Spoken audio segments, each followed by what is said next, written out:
આજના દિવસ માટે બાઇબલમાંથી વચન. માથીનું પુસ્તક અધ્યાય 5 વચન 8.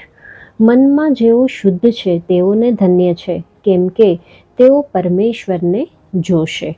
શુદ્ધતા એ નિર્દોષતા નથી, પરંતુ તેનાથી કંઈક વધારે છે.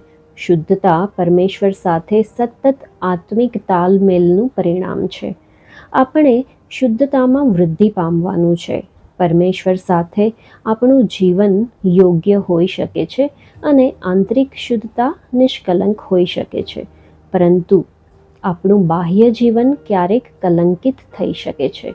પરમેશ્વર હેતુપૂર્વક આપણને આવી શક્યતાઓથી બચાવતા નથી, કારણ કે આ જ રીત છે જેનાથી આપણે વ્યક્તિગત શુદ્ધતા દ્વારા પોતાના આત્મિક દર્શનને જાળવવાની જરૂરતને સમજીએ છીએ. જો પરમેશ્વર સાથેના આપણા બાહ્ય આત્મિક જીવનનું સ્તર જરા પણ બગડી જાય છે, તો આપણે જ્યાં સુધી તે ઠીક નથી કરતા ત્યાં સુધી આપણે બીજું બધું એક બાજુએ હટાવી દેવું જોઈએ. યાદ રાખો કે આત્મિક દર્શન આપણા ચારિત્ર પર આધાર રાખે છે. જેમના મન શુદ્ધ છે તેઓ પરમેશ્વરને જોશે.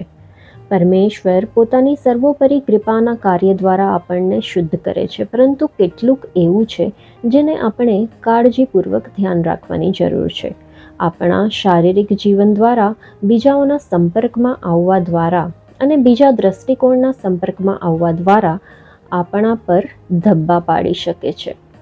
ફક્ત આપણું અંદરનું આંગણું પરમેશ્વર સાથે સીધું હોવું જોઈએ એટલું જ નહીં, પરંતુ આપણું બહારનું આંગણું પણ એ શુદ્ધતા દ્વારા કે જે પરમેશ્વર પોતાની કૃપા દ્વારા આપણને આપે છે તે દ્વારા સંપૂર્ણ તાલમેલમાં લાવવામાં આવવું જોઈએ. જ્યારે આપણા બાહ્ય આંગણામાં ડાઘ લાગે છે કે તરત આપણું આત્મિક દર્શન અને સમજ ધૂંધળી થઈ જાય છે. જો આપણે પ્રભુ ઈસુ ખ્રિસ્ત સાથે વ્યક્તિગત ઘનિષ્ઠતા જાળવી રાખવા માંગીએ છીએ, તો એનો અર્થ એ કે આપણે કેટલાક કામો કરવાનો અને તેના વિશે વિચારવાનો પણ નકાર કરવો પડશે. અને કેટલીક બાબતો જે બીજાઓ માટે સ્વીકાર્ય થઈ શકે છે તે આપણા માટે અસ્વીકાર્ય બની જશે. બીજા લોકો સાથેના સંબંધોમાં પોતાની વ્યક્તિગત શુદ્ધતાને નિષ્કલંક બનાવી રાખવા માટે એક વ્યવહારિક સૂચન એ છે કે જેમ પરમેશ્વર તેમને જુએ છે તેમજ તમે તેઓને જોવાનું શરૂ કરો. પોતાની જાતને કહો, એ પુરુષ કે સ્ત્રી ઈસુ ખ્રિસ્તમાં સંપૂર્ણ છે.